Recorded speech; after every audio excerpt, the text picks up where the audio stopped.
नमस्कार. आज 26 फेब्रुवारी 2025 महाशिवरात्री.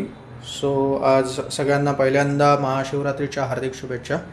आज आत्ता आपण करणार आहोत रताळ्याचा कीस. पुन्हा नीट शब्द ऐका बरं का. खीस हा शब्द आहे, रताळ्याचा खीस, नॉट कीस. कीस वगैरे इज लाईक फेब्रुवारी 14 व्हॅलेंटाईन्स डेच्या वेळेला. आत्ता रताळ्याचा खीस. ठीक आहे. त्याच्यासाठी आपण घेतलेला आहे रताळ्याचा खीस करून घेतलेला आहे इकडे. ओके. इकडे आपण तेल आज वापरणार आहोत का तर नाही. सो तेल आपण बाजूला ठेवून देऊया. सगळं करायचं आहे ते आज गोविंद शुद्ध गाईच्या तुपामध्ये. ओके. आणि इकडे मिरची फोडणीसाठी तूपच वापरायचं आहे, तेल नाही. मीठ स्वादानुसार आणि जिरं. ओके. तर आपण आता स्टार्ट करतो आहे. ही आपण घेतलेली कढई, आपण आता गॅस पेटवला, त्याच्यामध्ये आपण कढई ठेवली. ओके. त्याच्यामध्ये आपण पहिल्यांदा घालणार आहोत ऑफकोर्स तूप.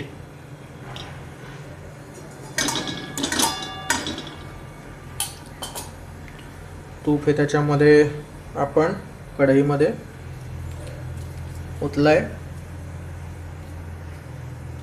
सो जरासं ते गरम झालं थोडंफार की मग आपण घालणार आहोत जिरे. जिरे साधारण आपण घेतले तर 1.5 टेबलस्पून. ठीक आहे.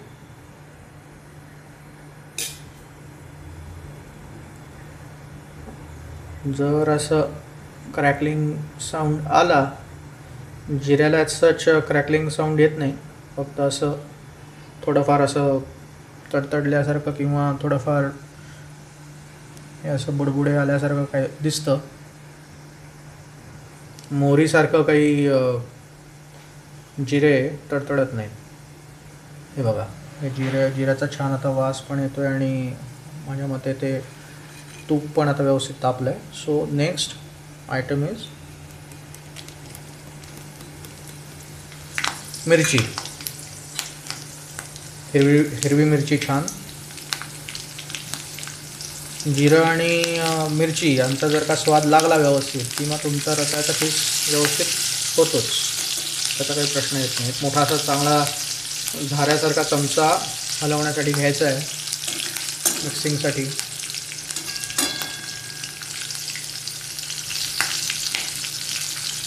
बघा इकडे छान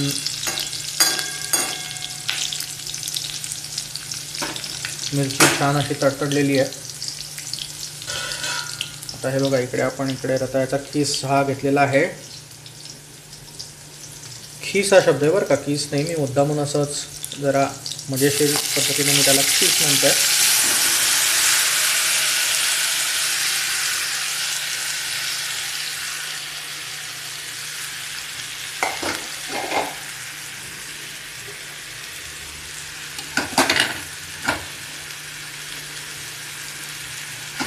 आपण पूर्ण साधारण 3 रताळ्याचा खीस आहे. ठीक आहे.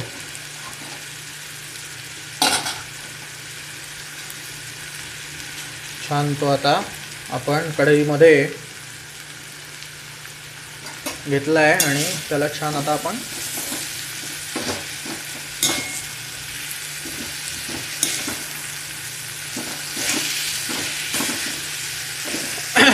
मिक्स करायचं आहे, जेणेकरून मस्त ती छान जिऱ्याची फोडणी, जिरे मिरचीची मस्त फोडणी तुपाची. आणि राजा तूप इज खास म्हणजे टुडे फॉर ऑल प्रिपरेशन्स, म्हणजे उपवासाच्या दिवशी.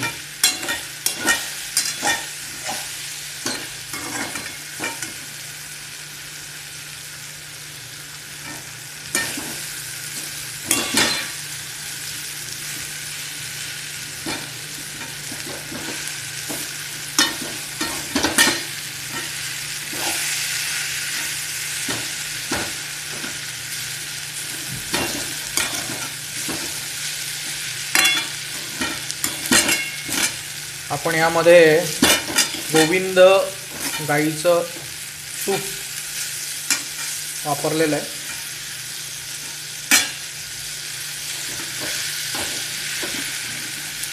Which is one of my favourite. त्याचं एकदम कणीदार छान तूप येते. त्याचा स्वादही उत्कृष्ट आहे. आता महाशिवरात्र झाले की होळी ही 14 मार्च का 16 मार्चला येतेच आहे. त्यामुळे पुन्हा या तुपाचा आस्वाद आपण पुरणपोळी बरोबर घेऊ शकतो. जी पुरणपोळी आणि हे तर सगळ्यांना, आपल्या मराठी सगळ्या लोकांना, सगळ्या भारतीयांना असं आपण म्हणू आवडीचा विषय आहे पुरणपोळी.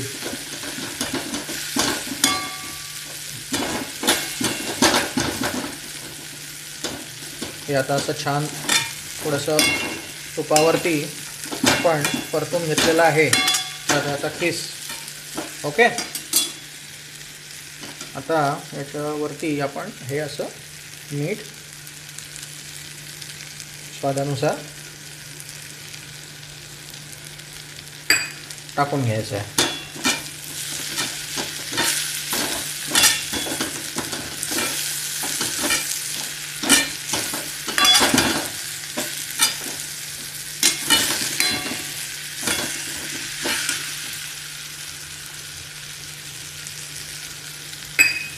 येस. माझ्या मते मीठ हे पुरेसं आहे.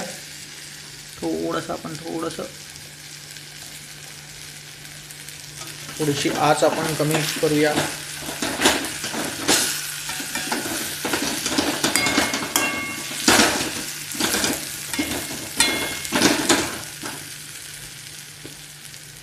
आणि यावरती बरं का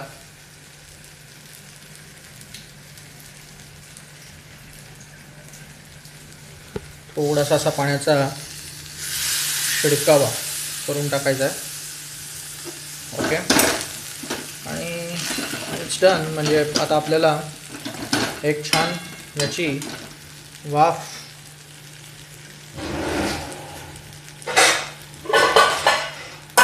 आणायची आहे. म्हणजे हे थोडंसं झाकून ठेवायचं राहतं सो दॅट ते शिजेल. ओके. की मग आपला रताळ्याचा खीस हा रेडी टू ईट. सगळ्यांना भुका लागल्या असतील कारण सकाळपासून धरलेला हा उपवास काही न खाता असतो आणि आमच्यासारख्यांचा सगळं काही खाऊन असतो. सो आम्ही या गटामध्ये म्हणणार आहोत की खाऊन उपवास. सो सगळ्या खवय्यांसाठी हा रताळ्याचा खीस माझ्याकडून मी तुम्हाला सादर केला आहे, दाखवला आहे कसा करायचा. ते सोपी मेथड आहे. दोघांसाठी अगदी पुरणारा व्यवस्थित असा खीस आहे. आणि हे बघा, हे आज कलिंगड उपवासाचं सगळंच आज आहे. ते थोड्या वेळाने आम्ही कापून खाऊ घरच्या घरी फ्रेश.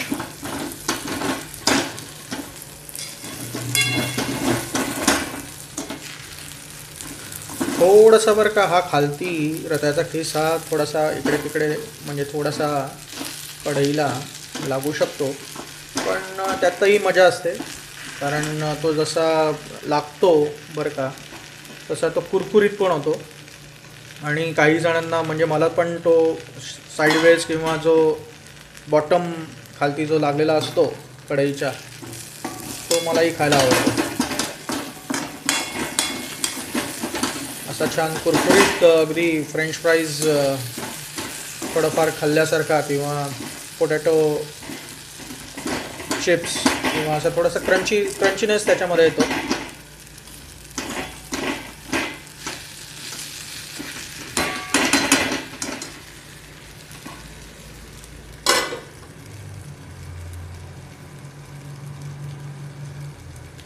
हा आपला रताळ्याचा खीस ऑलमोस्ट रेडी होऊन जाईल. एक 5 मिनटामध्ये एक छान वाफ आल्यावरती की मग आपण तो खाऊ शकतो. ठीक आहे.